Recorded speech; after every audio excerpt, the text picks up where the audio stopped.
నమస్తే, welcome to YoYo TV. Andhra Pradesh రాష్ట్రంలో CM Chandrababu సుపరిపాలన షురూ అయ్యింది.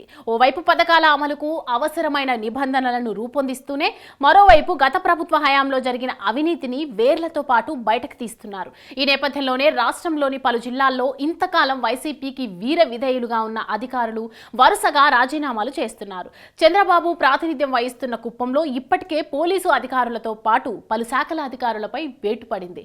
ఇక చంద్రబాబు ఎంతో ప్రతిష్టాత్మకంగా తీసుకుని తమిళనాడు, కర్ణాటక రాష్ట్రాలతో పోటీపడి చివరికి పంతం నెగ్గించుకొని కుప్పంలో ఏర్పాటు చేసిన ద్రవిడ యూనివర్సిటీ వంతు వచ్చింది.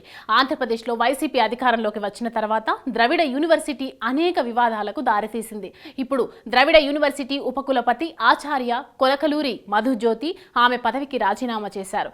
గతంలో తిరుపతిలోని పద్మావతి మహిళా యూనివర్సిటీలో ప్రొఫెసర్గా ఉద్యోగం చేస్తున్న మధుజ్యోతి వైసీపీ అధికారంలోకి వచ్చిన తర్వాత ద్రవిడ యూనివర్సిటీ వైస్ ఛాన్సలర్గా ఆ పార్టీకి అనుకూలంగా ఉన్న వారిని నియమిస్తూ వచ్చారని ఆరోపణలున్నాయి.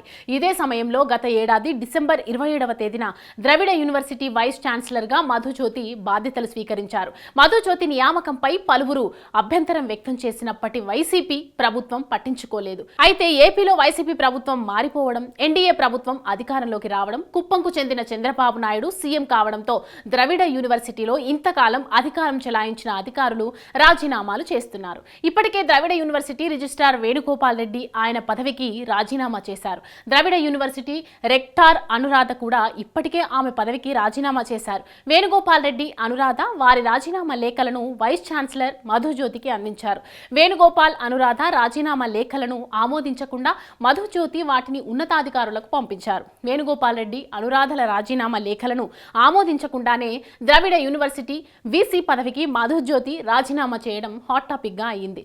కొలకలూరి మధుజ్యోతి ఆమె రాజీనామా లేఖను ఏపీ గవర్నర్కు పంపించారు. వైసీపీ హయాంలో పలు యూనివర్సిటీలకు వీసీలుగా, రిజిస్టర్గా, రెక్టార్గా నియమితులైన చాలా మంది ఇప్పుడు ఒక్కొక్కరిగా వారి పదవులకు రాజీనామాలు చేసి వెళ్లిపోతున్నారు. ఈ విషయంపై స్థానిక మీడియా వివరణ కోరడానికి మధుజ్యోతిని సంప్రదించాలని ప్రయత్నిస్తున్నారని తెలుస్తోంది. మొత్తం మీద ఇంతకాలం వివాదాలకు కారణమైన ద్రవిడ యూనివర్సిటీ ఇప్పుడు మరోసారి వార్తల్లో నిలిచింది. ఇది చూస్తున్న వారంతా చంద్రబాబుకు రాష్ట్రాన్ని అభివృద్ధి చేయడమే కాదు, ఇలాంటి అధికారులను ఏరిపారేయడం కూడా తెలుసని అంటున్నారు. ప్రస్తుతం జరుగుతున్న పరిణామాలను బట్టి చూస్తుంటే రానున్న రోజుల్లో పలువురు అధికారులు కూడా రాజీనామా బాట పట్టడం ఖాయంగా కనిపిస్తోంది.